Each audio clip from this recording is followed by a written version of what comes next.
Hi everyone, welcome back to my channel. Today I'm going to be doing the Synastry chart between Whitney Houston and Kevin Costner by request. I didn't know that they had like this romantic thing going on between the two of them, and when I was told that by one of my viewers, I decided that I had to go over this chart to see what I found. And it's quite fascinating actually. So hang on to the end because the whole story comes together. Her Alma conjuncts his ascendant, 3 degrees. Alma is the asteroid that has to do with soul. And since it's conjuncting his ascendant, it's a very important angle and a compatibility chart. That's what she brought to him. His karma conjuncts her vertex. The vertex, like I've said before, is another really important part of a synastry chart. It's like a second ascendant. So karma conjuncting her vertex, this to me has to do with a past life connection, because there's also other aspects in this chart that also indicate that. His Hypnos and Vesta conjuncts her IC. The IC opposes the midheaven, and it's at the bottom of the chart, and it's on the cusp of the 4th house that rules the home and the family. Whatever conjuncts your IC is really important as well, because that's where your inner child lives. So his Hypnos and Vesta, excellent. Vesta has to do with devotion, and they came together, and when he saw her, he was hypnotized, because that's what Hypnos represents. So there's this hypnotic feeling between the two of them, especially on his part, and he just became devoted to her. I think he felt this right away.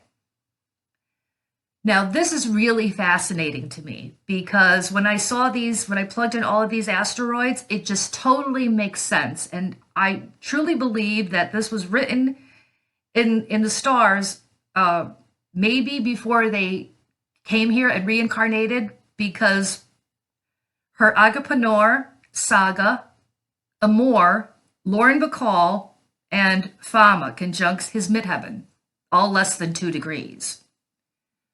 Whatever conjuncts your midheaven from the other person, the whole world will see these energies. And if you're not famous, the general public.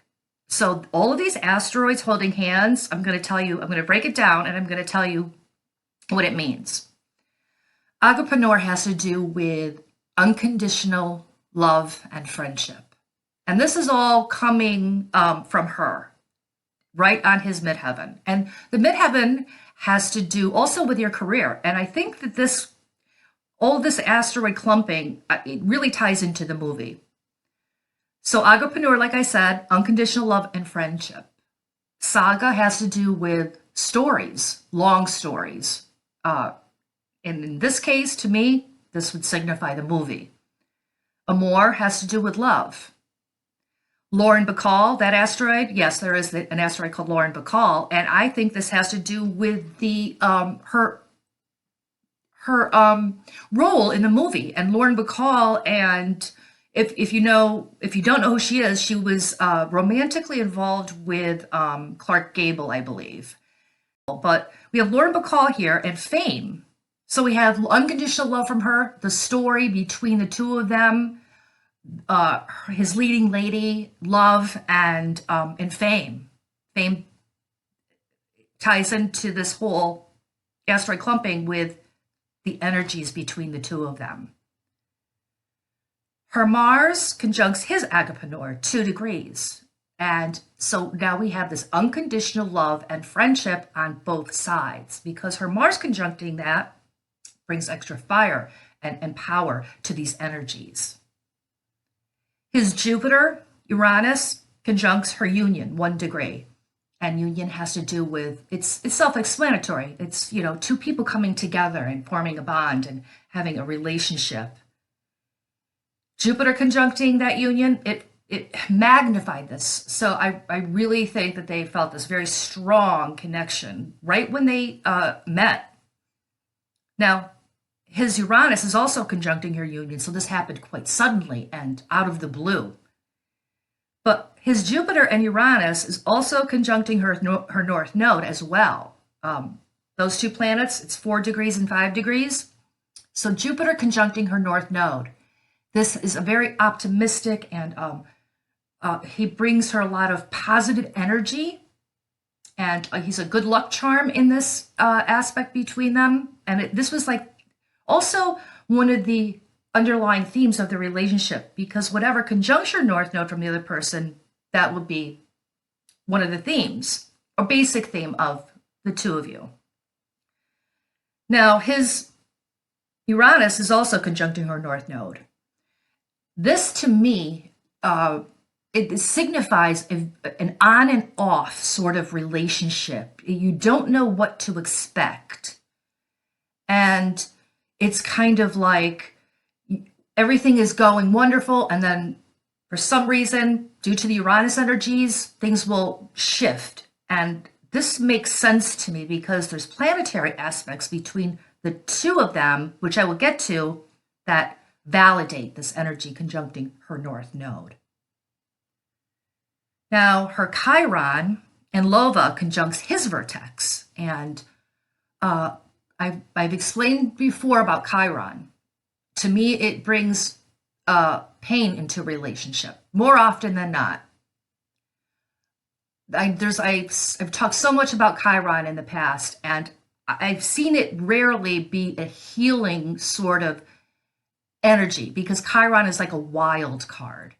It can bring healing, but if you're going to get a healing Chiron relationship, there's going to be pain involved, because you can't have healing without some sort of deep pain that goes along. It's like the flip side of the coin. So she did bring him pain through love, because Chiron and Lova holding hands, conjuncting his vertex, the Lova asteroid has to do with love.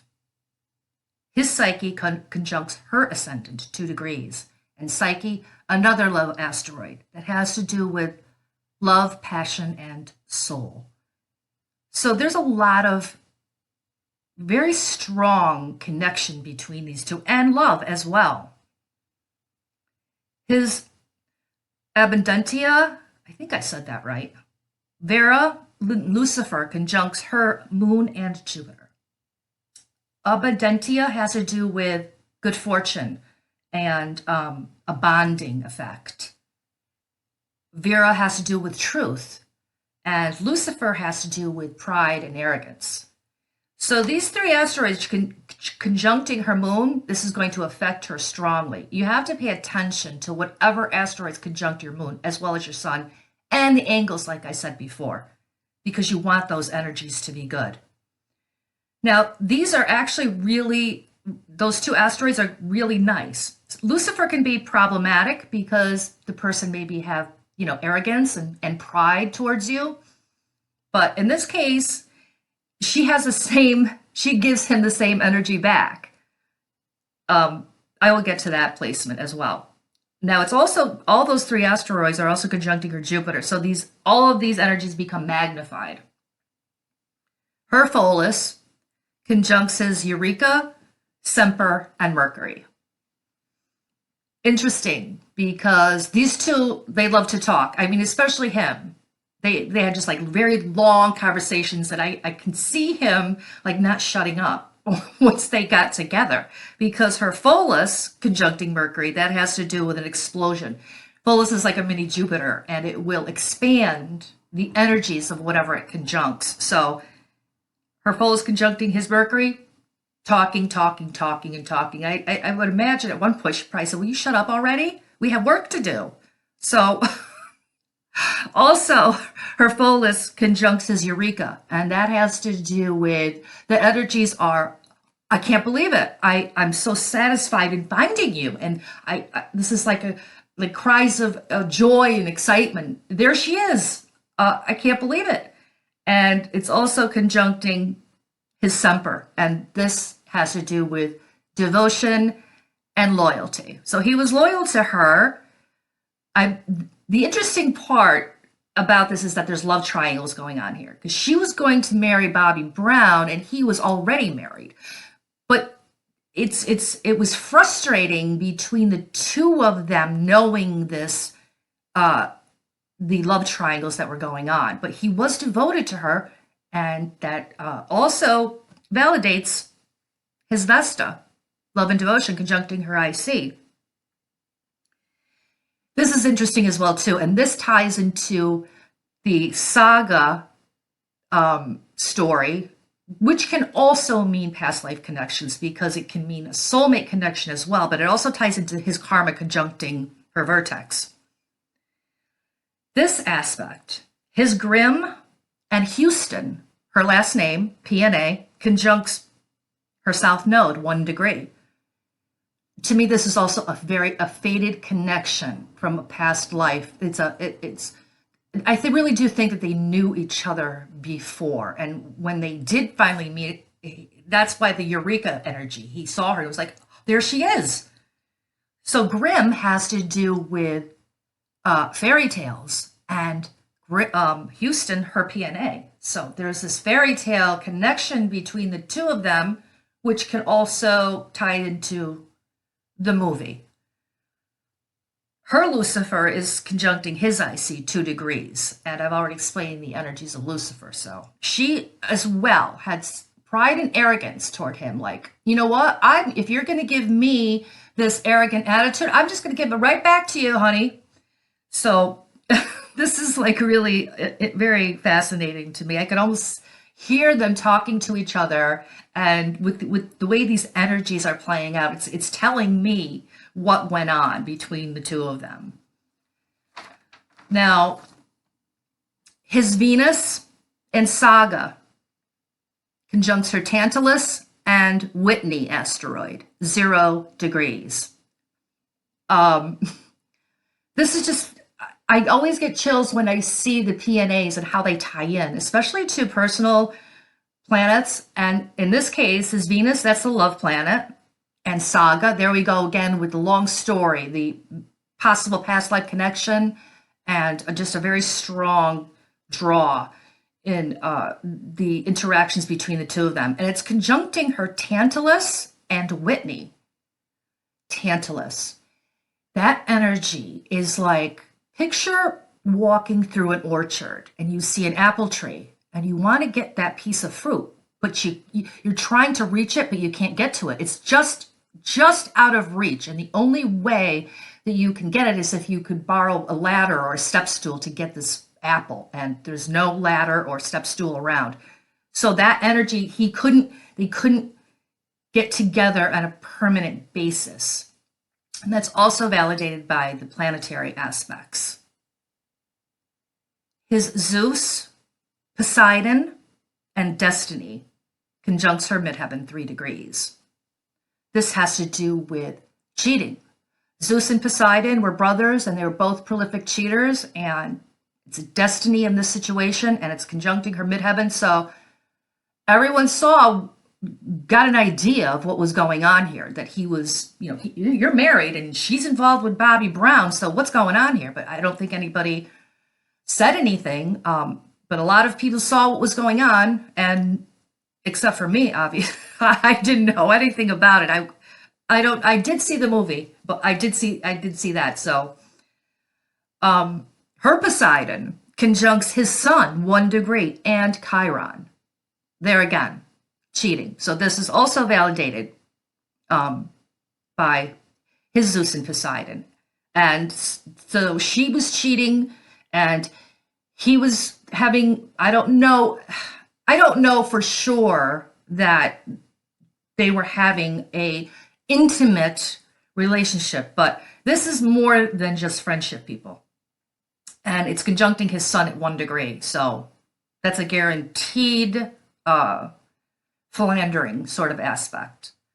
And it's conjuncting his Chiron, and there's pain involved here. They knew what was going on. They tried to resist it, and it just, some things you just can't explain. I mean, love is like a diamond. There are so many different facets to the diamond, and it doesn't necessarily mean that the love is going to last forever or that you're going to get married and it'll be rainbows and butterflies. And this Synastry chart is a very good personification of the many different facets of love. Her Uranus conjuncts his Lacrimosa, Don Quixote, Isolde, and Caputo. Very interesting. Uranus, very unstable, unpredictable. You never know what's going to happen. And since it's conjuncting his Lacrimosa, that has to do with tears and crying. So I could see him maybe in his dressing room or after a shooting, and all of a sudden, out of the blue, he just throws a shoe against the wall and just breaks down and starts crying because he knows that this is an impossible dream, which has to do with the asteroid Don Quixote. And it's conjuncting his Isolde. There's a love triangle, and he's married, and then there's Caputo involved here, and he's a ladies' man, and this shook up his whole mindset. And I could see it, throwing a shoe at the wall, crying, I can't believe this, and this is just an impossible dream, and what am I doing? And this is just so frustrating, and I'm a ladies' man. I can get anybody I want, but why am I feeling this way? This is exactly what this planetary aspect, the energies of Uranus conjuncting all of these asteroids. Now, her Uranus squares his moon, 0 degrees. So not only is her Uranus conjuncting all of those asteroids and putting a huge upheaval between the two of them, especially with his emotions, but her Uranus is also squaring his moon, 0 degrees. And that has to do with emotional distancing. It could really be wonderful in the beginning, very exciting and electric. But over time, there's a distancing involved, and you don't know what to expect from the other person. So her Uranus really shook up his world. His Casanova conjuncts his North Node natally. And the reason why I'm saying that is because I explained about her Uranus conjuncting his Caputo, and he was saying to himself, I'm a ladies' man, and I don't understand what's going on. I can have any woman I want, but his Casanova is conjuncting his North Node. So the theme of his life is that energy. I am, a movie star, and I'm handsome, and I'm a ladies' man. Whatever conjuncts your North Node in your natal chart will be one of the basic themes of your life. Her Echo, Tristan, conjuncts his North Node, 2 degrees and 3 degrees. Echo has to do with, in Greek mythology, she fell in love with Narcissus, and Narcissus rejected her, so she ran off and into the woods and pined over Narcissus for the rest of her life.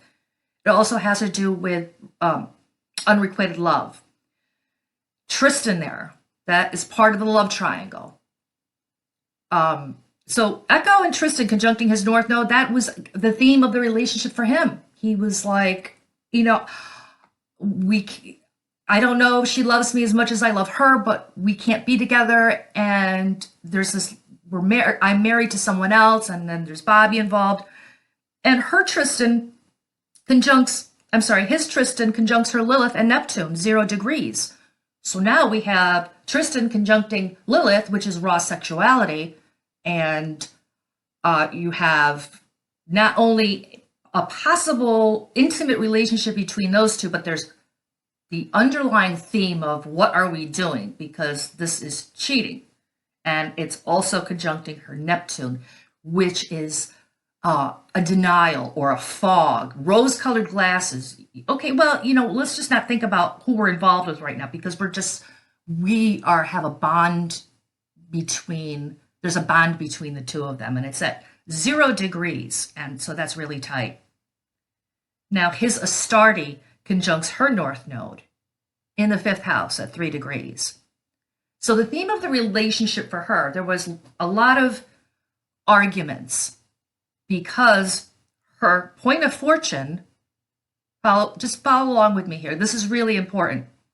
Her point of fortune conjuncts his South Node and Angel.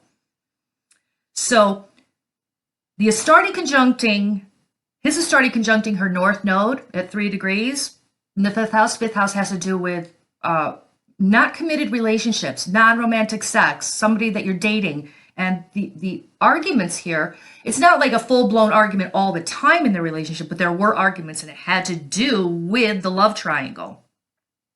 Because her echo and Tristan, like I said before, is conjuncting his north node.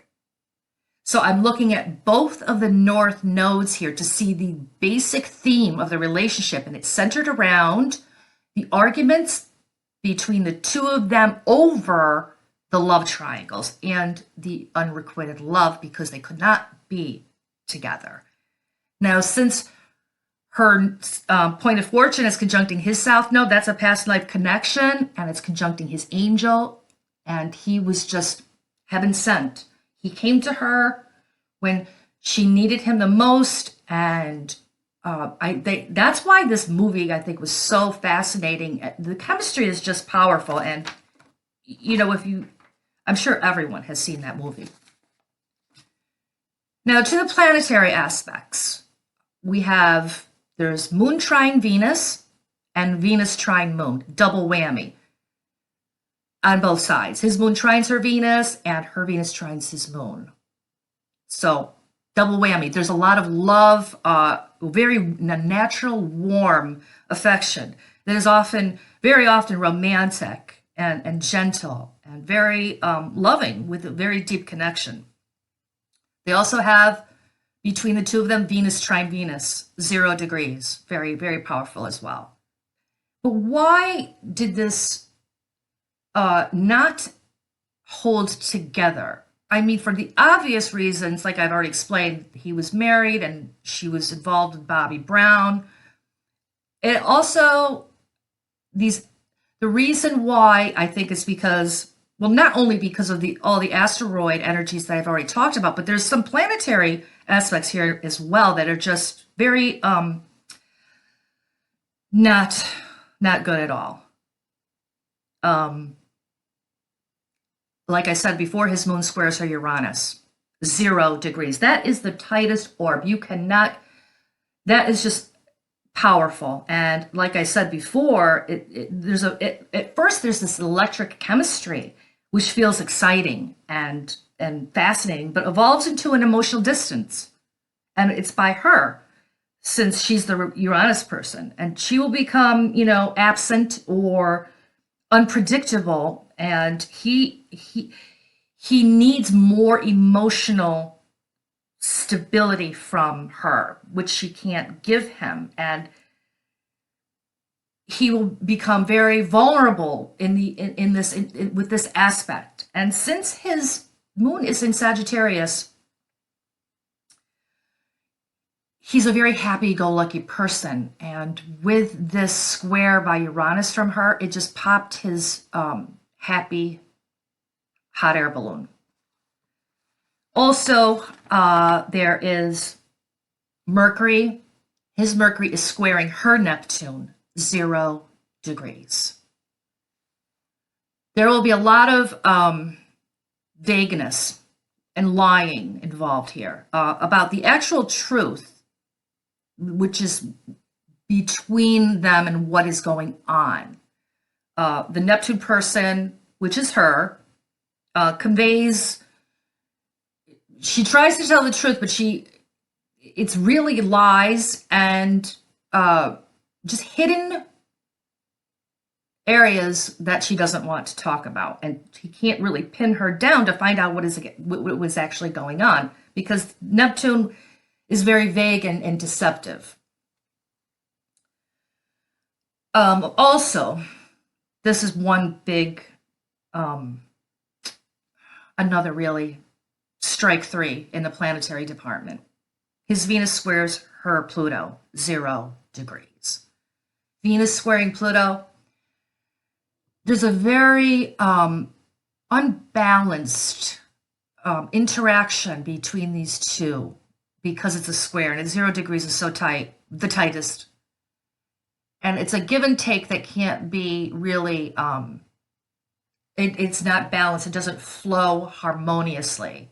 So one person will want to they want something, they want the love and the energy from the other person, but the other person is selfish and they can't really provide that energy to them. So there's this friction that just, it can't resolve itself.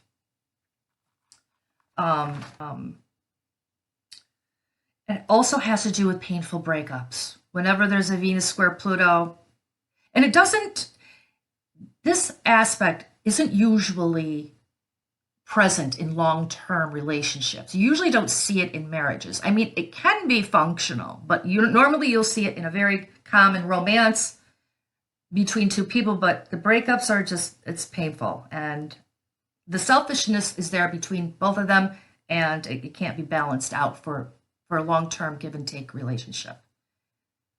So that's all I have, and I hope you enjoyed this interpretation, and I will be coming back soon with more Synastry charts. And if you're interested in hearing about more, please hit the subscribe button and share my video. Thanks. Have a nice day.